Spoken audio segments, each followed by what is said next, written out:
Welcome to Cheat Code Nutrition, the podcast where science meets strategy to help you decode your body and unlock next level health. I'm your host, Ellie Young, functional nutrition practitioner and genetic testing nerd, here to guide you through the real root causes of fatigue, stubborn weight, hormonal chaos, and mystery symptoms the traditional system shrugs off. Whether you're optimizing for longevity, performance, or just want to feel like yourself again, you're in the right place. Around here, we don't guess, we test. We use functional lab work, genetic nutrition, and a no BS approach to precision wellness that works with your body, not against it. If you're ready to ditch the one-size-fits-all protocols and start working with your actual blueprint, this is your cheat code. Let's get into it.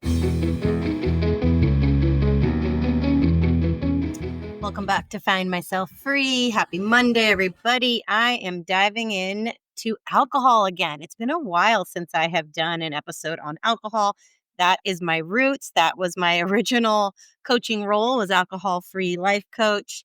And it's come up a lot in my life lately, just with friends trying an alcohol-free challenge, family members, past clients, present clients. And so I thought it's time to do a little episode and tie in what I've been working on as of lately as a functional nutritionist with all of the gene science. And so a little update to my strategies, motivation, and how you can tap into this stuff to best utilize it. Because this is not an easy task. There is a lot to it. There's a lot of factors in your genes. There's a lot of factors in your environment. And culturally, socially, it's super complex. And so you got to put effort and thought and science into it in order to get the result you really want out of it.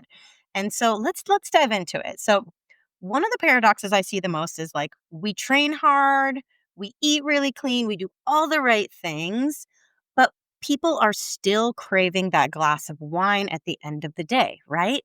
In this episode, I'm unpacking that paradox of rewarding our health efforts with alcohol and what it really takes to stay alcohol-free for good. As an integrative and functional nutrition certified practitioner, oh, that's such a mouthful. The acronym is IFNCP, but I feel like nobody knows what that is. So that's why I say it. I gotta give myself some cred because that was a long ass school thing that I did. So I'm giving myself a little cred here. But back to what I'm focusing on. I will walk you through motivation strategies, the neuroscience of pleasure, and how your genes may influence but not dictate your relationship with alcohol.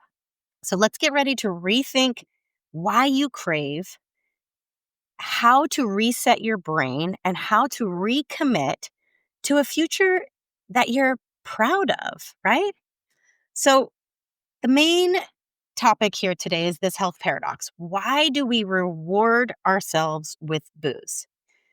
This is the irony. The irony of using alcohol as a treat after healthy behaviors is it's kind of wild, right?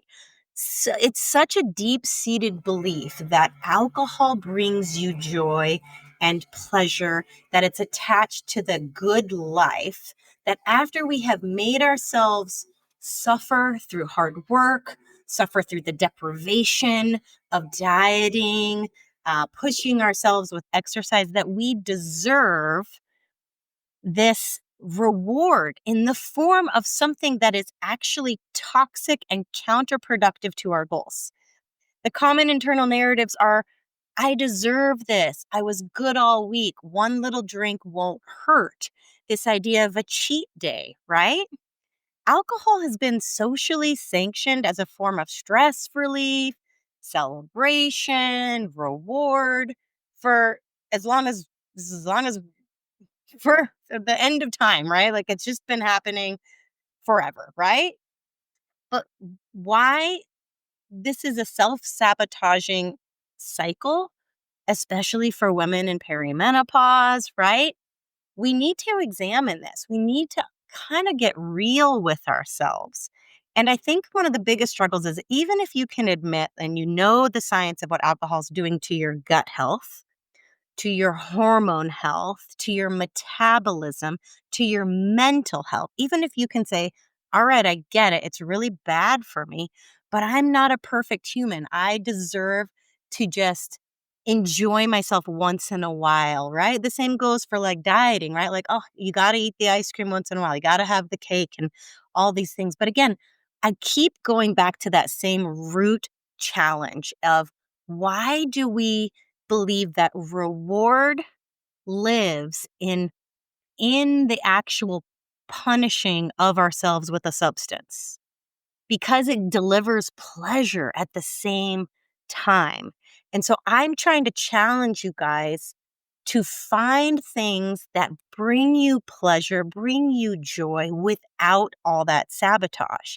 And it's really, really tricky because we have just been groomed for so long to drink alcohol that we have lost touch with what we really do enjoy, what really does bring us pleasure.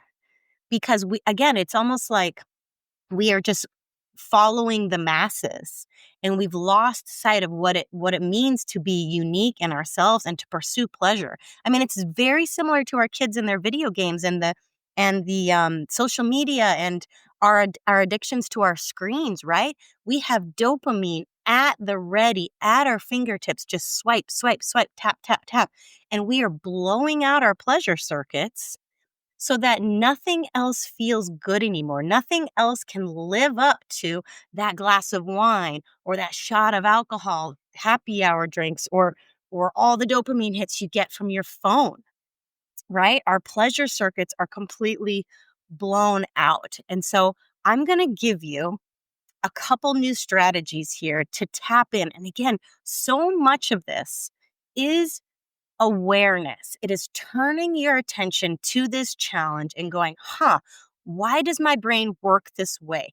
Why do I behave this way around alcohol? Examining that stuff so that you're not just at the whim of your system. You're not just at the whim of your subconscious workings. You're actually trying to examine it and get really, really intentional with different strategies, with science, so that you can get a leg up on it because it's not impossible. It is not impossible to stop drinking. Is it difficult? 100%.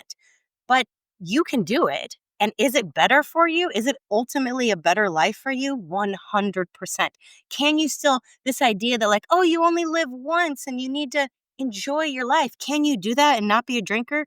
100%. Okay. So every little fear or, objection you have coming up, I just want you to get really curious about it and examine it and ask yourself, what is at the root of this objection? What belief is really there driving this, right? Oh, but you only live once. You really just got to drink the champagne at the wedding. But do you? Like, does the champagne, is this drink really hinging on your enjoyment of that? And you might believe it is. You might truly believe, like, yes, I cannot enjoy myself without that drink. Well, that is really worth examining. Okay, so let's get into it. So, Motivation 101. Fear-based motivation versus future self, connecting to your future self motivation. Which one is more effective at creating change? So, early stage motivators for most people who are trying to change their relationship to alcohol, it's coming from a place of frustration, fear, shame, and these are really, really powerful in the short term, but they are unsustainable.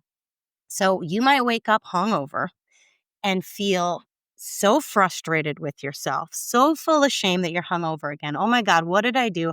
I can't believe I did this again.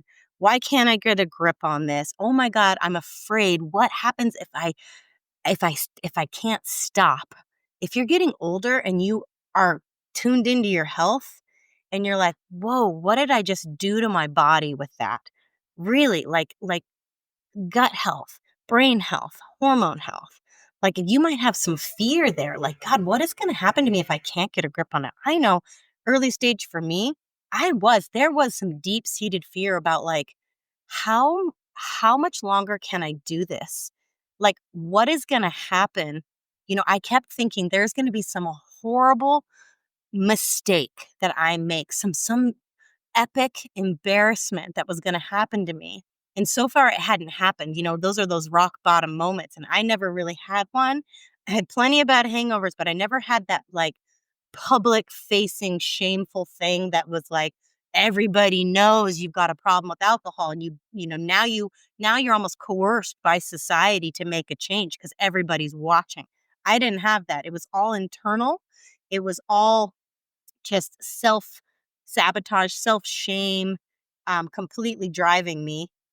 And they were powerful in the beginning, and that's why for most people, that's where most people start. It's coming off a bad hangover, coming off a bender, coming off a vacation where you're like, ugh, I feel terrible. I want to change. I don't like myself. But eventually, after you get going and you start to feel good again, that stuff fades. And those motivators, you can't lean on them anymore because you're feeling better. And you're like, well, one drink won't hurt. All of that narrative starts coming back in. I deserve it. What's one little drink? Everyone else is drinking. Why can't I?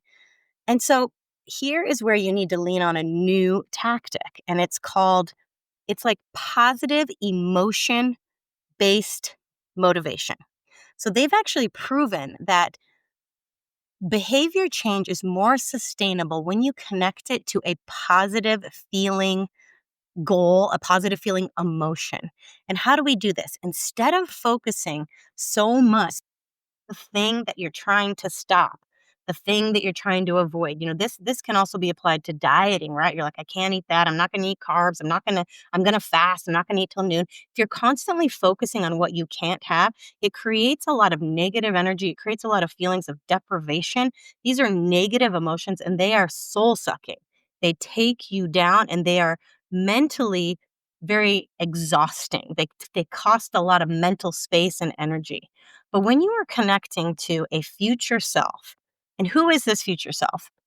This is the person who is free of alcohol. And what does that even mean? You're free of craving, you're free of belief that you can't enjoy yourself without alcohol, free of the limits that alcohol places on your life because you're so confined by like, I can't experience X without a drink in hand. I can't enjoy myself because I don't have an alcohol drink, And a lot of people who think they have a really healthy relationship with alcohol, they don't have an addiction, they don't have any negative connotations.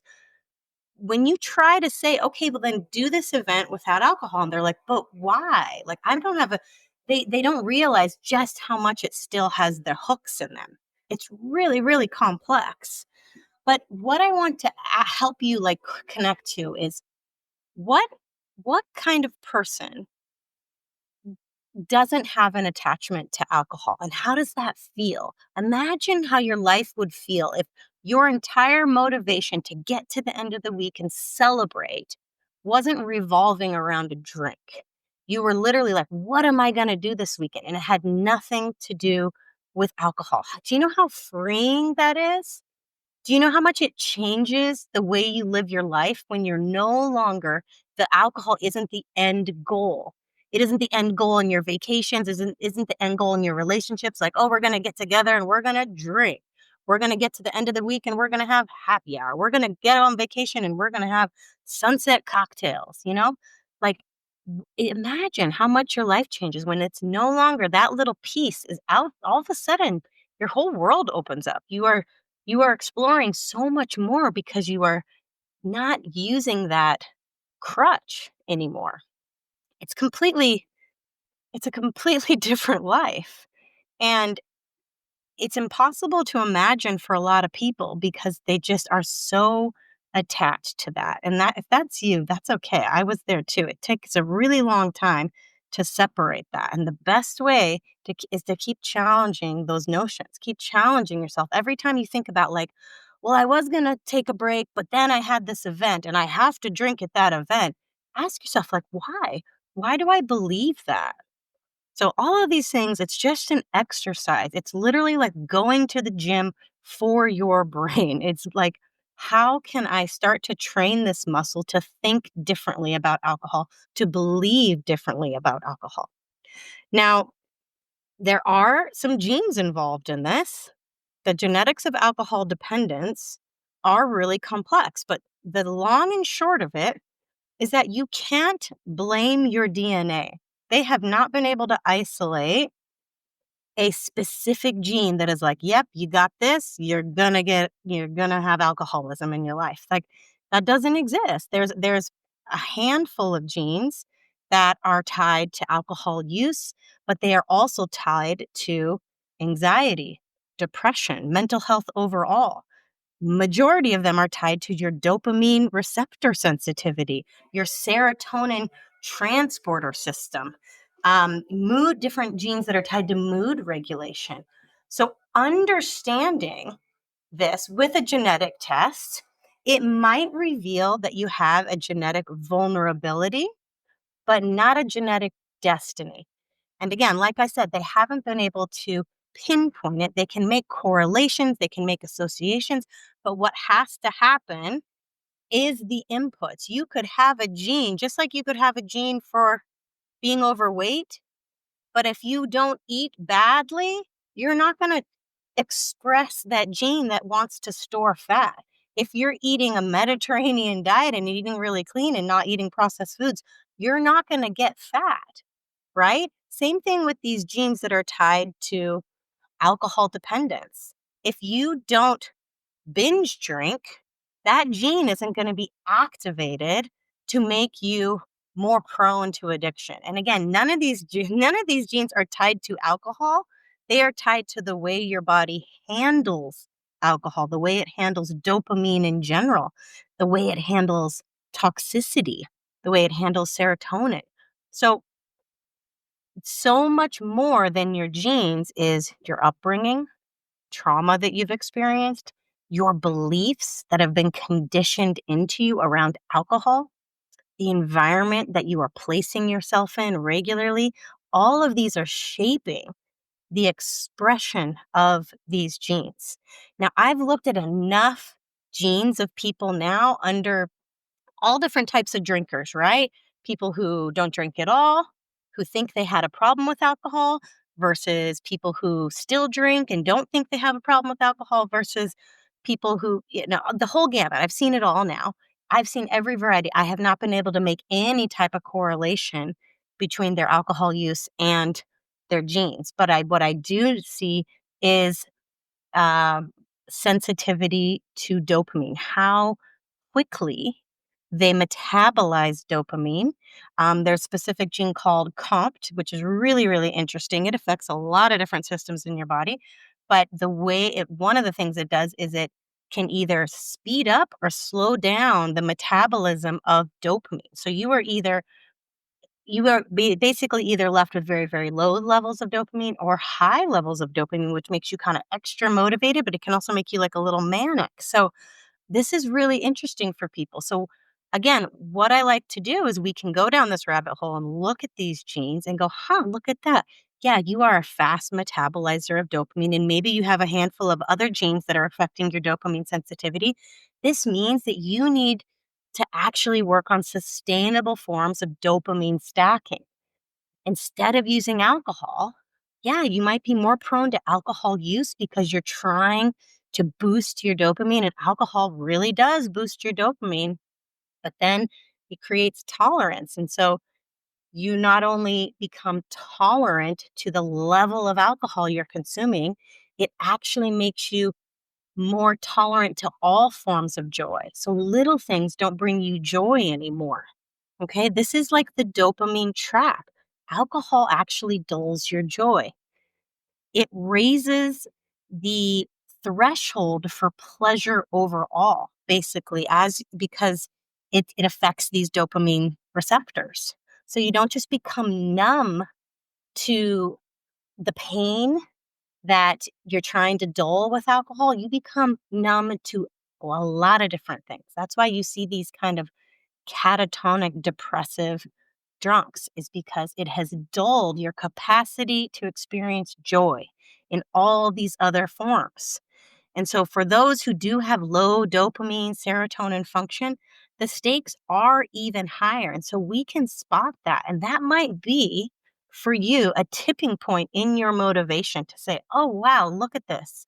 Not only am I, you know, can't stop drinking. If you see this in your genes and you go, whoa, I'm actually prone to this type of low mood, then, I shouldn't be drinking. These are some other things I can be doing that'll help me regulate. Now, I come from a long line of alcoholism.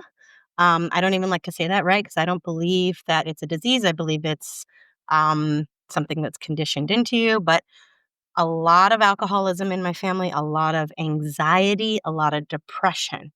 Doesn't that make sense on a genetic level?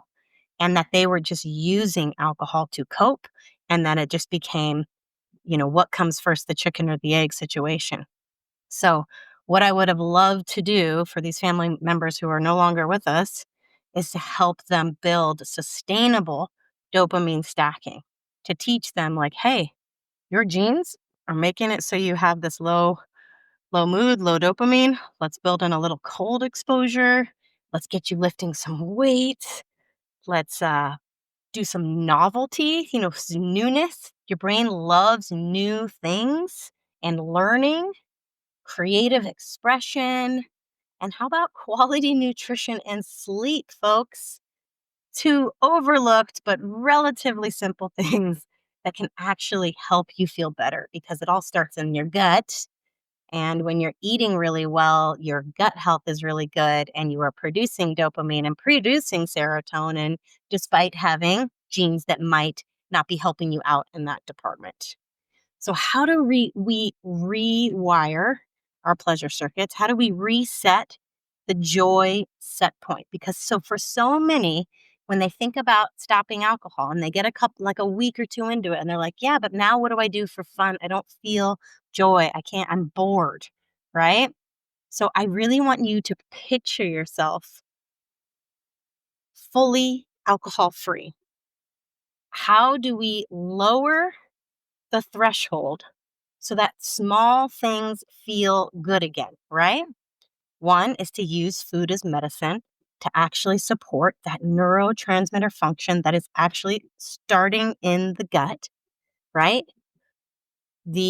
Your gut health is so critical. So when you focus on, hey, I'm not going to be drinking tonight, we'll shift over to what can I eat to actually make myself feel really good? What is a gut health meal? How much protein can I pack in there? How much micronutrients, the full rainbow? Turn to food. Now, a lot of people turn to food and they just overindulge in sugar, caffeine, desserts, carbs. I did this. I did this for a very long time.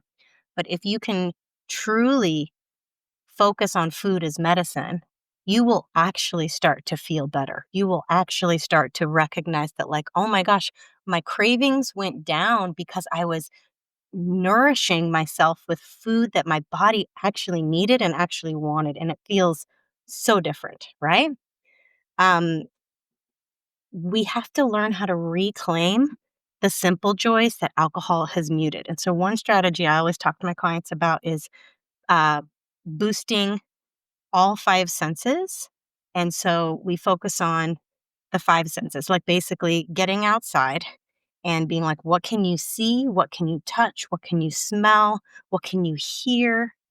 And so we want to engage all five senses and turn them on and be like, what feels good to you again? And this is challenging, but it's one of the ways you can engage that dopamine system again and start feeling good again. Okay, so we are going to recommit to being alcohol free. I want you to picture yourself fully alcohol free, and I want you to ask yourself, how do you move through the day? How do you handle stress? How do you celebrate? What kind of joy do you allow yourself to feel without alcohol? All right, these are challenging questions, but it's when you can connect to this version of yourself that no longer just falls on the easy button of alcohol to bring them joy. You really start to grow. You really start to make progress.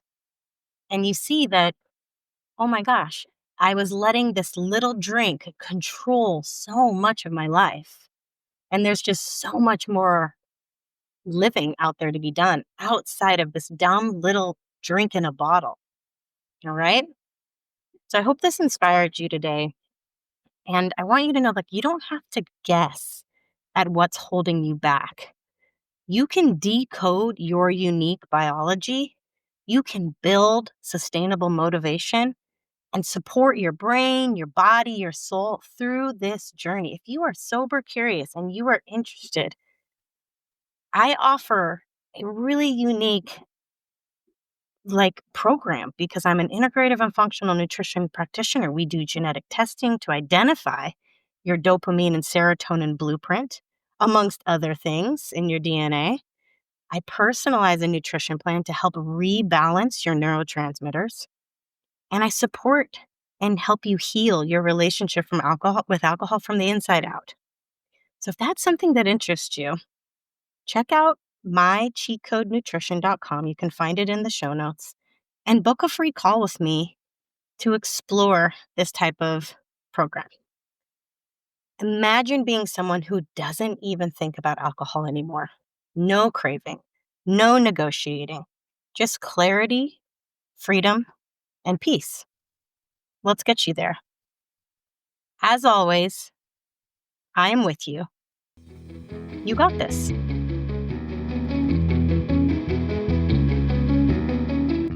Thanks for tuning in to Cheat Code Nutrition. If today's episode sparked some curiosity about what your genes are trying to tell you, grab my free guide, 5 Genes You Should Know to Optimize Your Health. It's linked for you in the show notes. And if you're ready to skip the guesswork and start working with your actual blueprint, check out my genetic nutrition coaching offer, also linked in the show notes. Your next level of health might just be one test away. Until next time, stay curious, stay nourished, and don't forget, your body's not broken. It just speaks a different language. Let's learn to speak it fluently.